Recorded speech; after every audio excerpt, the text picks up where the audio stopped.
And before we get too far down the line of castigating this young man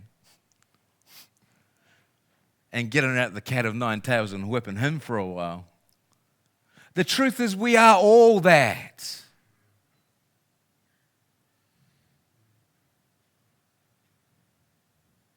We all are selfish by definition.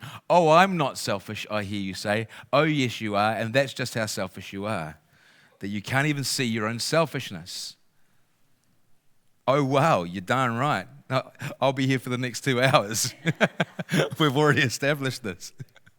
Buckle up, we're in for a ride.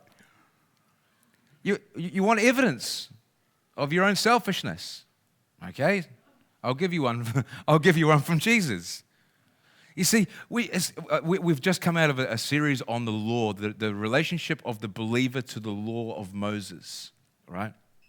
And I argued that we are dead to the law. It's dead to us because that's what Paul says. So I'm sticking with Paul, right?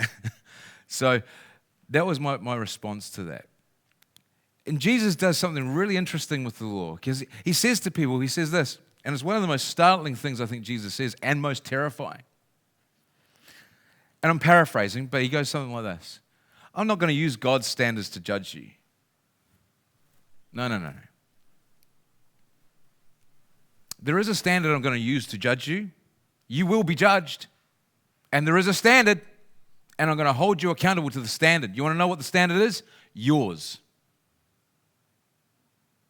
Your standards. Jesus says, whatever measure you use to judge others, that is the measure I will use to judge you. Now, think about that for a minute. We all have a standard that we hold other people accountable to, right? We all have a standard that we hold other people. That person didn't keep my standard. That person didn't behave in a way that was in keeping with what I think they should do. That person didn't treat me according to my standards. And so we judge other people according to the standards that we hold. We have a standard that we hold other people accountable to, right? Everybody has a standard, and we all hold people accountable to the standard that we hold. So here's the question. Do you keep your own standards? Nope. No. Why not? Because you're selfish. Why? Because you always want everything your way. You want the entire universe to revolve around you. You want everybody to do what you tell them, and you want them to do it the way you tell them and the timeline that you tell them to do it, because that's what's going to best suit you. That's reality. That's what we are. Know why? Because we're all the God of our own little universe. We all want to be the God of our own universe and have everybody do what we tell them when we tell them to do it and the way we tell them to do it, because that suits me best.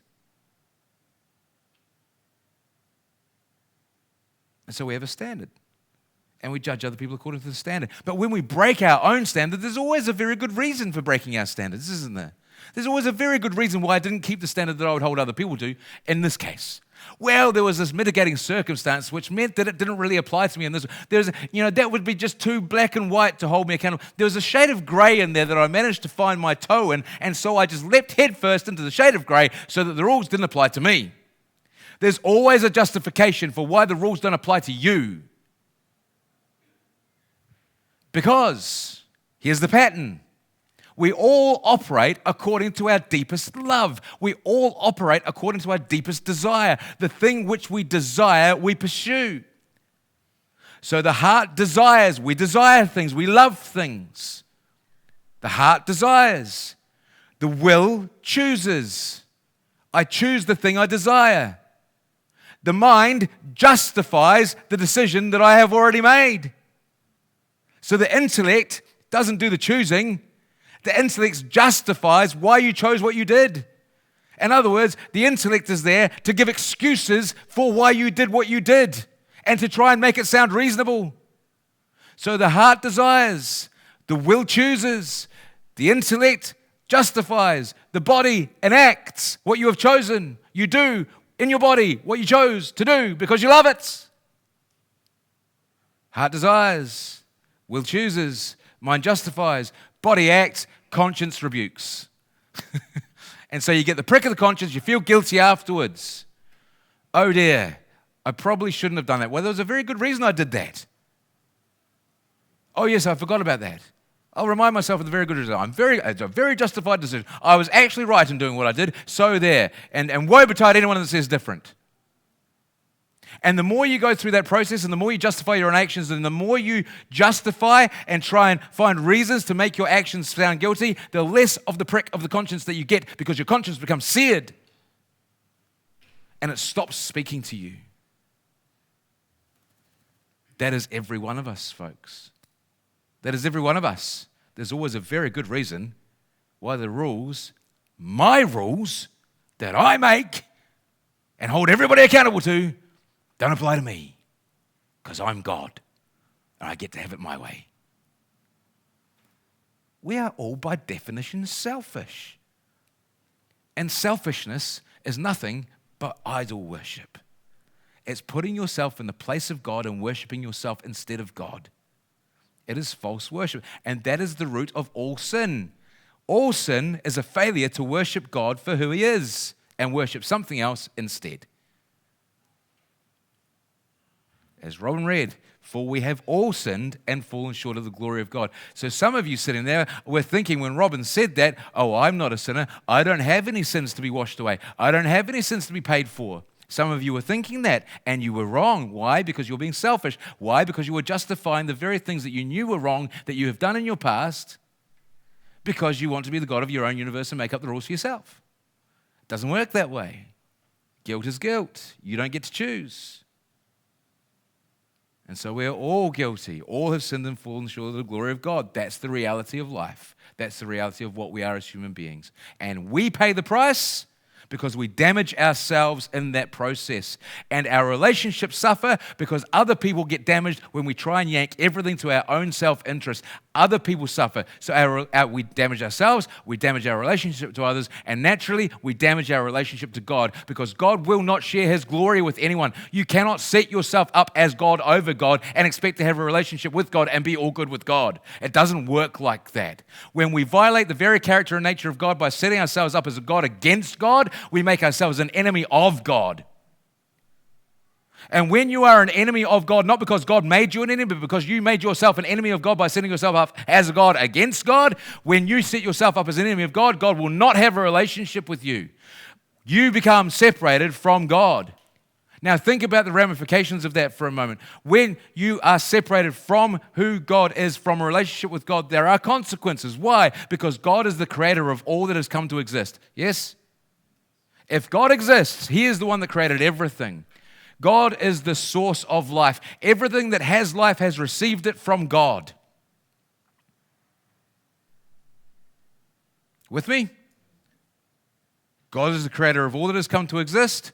Everything that has life has received it from God. God, therefore, is the source of life. Still with me? It's a very simple step-by-step program. Follow along. You get a certificate at the end. Or you get a free lunch. Actually, go with the free lunch. Right? So God is the creator of all that has come to exist. Everything that has life has received it from God. God, therefore, is the source of all life. To be separated from God is to be separated from the source of life. If you are separated from the source of life, death is the result. Want me to go through it again? Here we go. I'm looking at you. It's a very small room and I can see everybody. That's why we keep the lights on. No one escapes notice here. Let alone me. Right, so God is the creator of all that has come to exist. God created everything. So everything that has life has received it from God, which means that God is the source of all life. Simple. Then to be separated from God, who is the source of life, will be to be separated from the source. So separated from God equals separated from the source of life. What is the consequence of being separated from the source of life? Well, death. You see, human beings were not made to die. We were made to be plugged into and in constant relationship with the source of life, God Himself. But we, because of our sin, have been unplugged from the source. We have been reduced to batteries, running down, soon to expire. And in my experience, we expire far too quickly. every one of us is selfish, every one of us pays the price. There is none who is exempt from that. Not even you.